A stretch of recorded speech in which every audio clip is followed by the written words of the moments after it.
Bismillahirrahmanirrahim.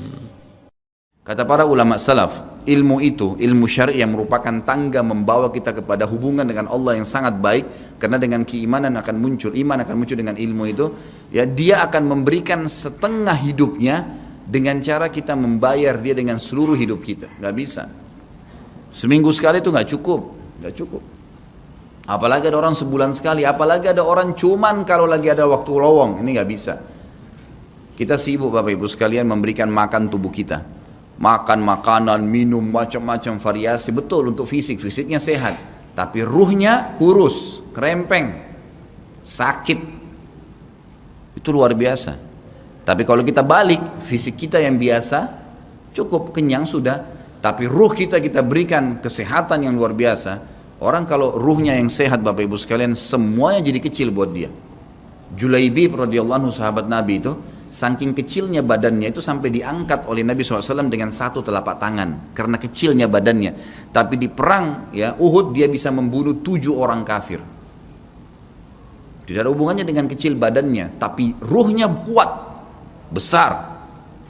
Waktu Nabi SAW balik dari perang Uhud dan terkalahkan oleh orang-orang kafir Quraisy dengan hikmah Allah Subhanahu Wa Taala, semua sahabat waktu itu mati syahid 70 orang di Uhud, sisa 630 orang bersama Nabi SAW, semuanya terluka, dan minimal luka sahabat waktu itu minimal 7 luka. Ini apa yang terjadi teman-teman sekalian? Pulanglah pimpinan-pimpinan suku sahabat ini, dimulai dengan Sa'ad bin Mu'adz radhiyallahu anhu, sahabat Nabi yang mulia, luar biasa ini. Orang ini pada saat meninggal, kata Nabi SAW, goncang arsy-Nya Allah dengan meninggalnya Sa'ad.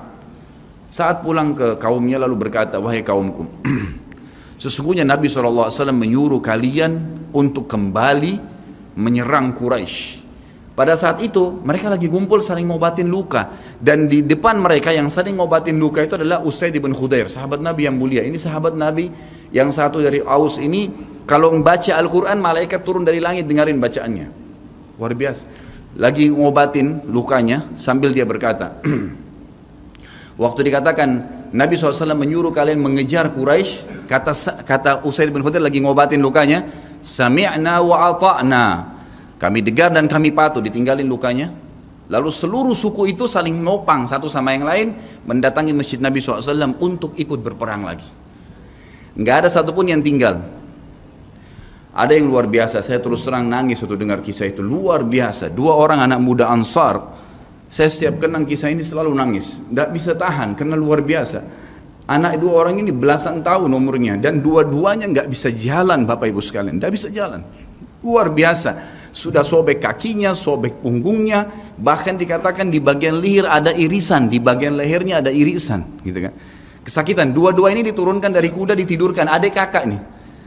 Tapi saya tidak ingat, namanya tidak disebutkan dalam kisah, tapi ini kisah luar biasa. Dan kemarin kebetulan Imam Masjid Haram atau saya lagi umrah nyebutin kisah itu juga. Hampir satu masjid orang menangis mendengarkan kisahnya. Dia mengatakan, waktu sampai ke telinga adik kakak ini umurnya belasan tahun ya, di bawah 20 tahun.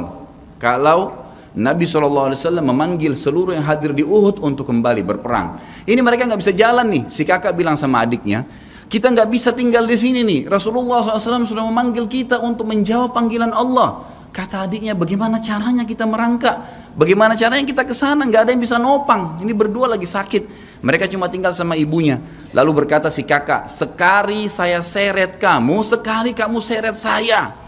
Mereka saling seret satu sama yang lain Bapak Ibu sekalian sampai di hadapan masjid Nabi SAW.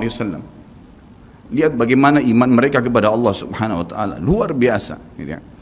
Dan ini tidak bisa kecuali kalau dipaksakan. Kalau tidak dipaksakan nggak bisa.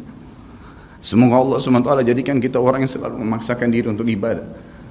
Karena kalau tidak, kita nggak paksakan, kita akan mati dalam keadaan konyol dan menyesal, karena tingkatan-tingkatan di surga akan hilang.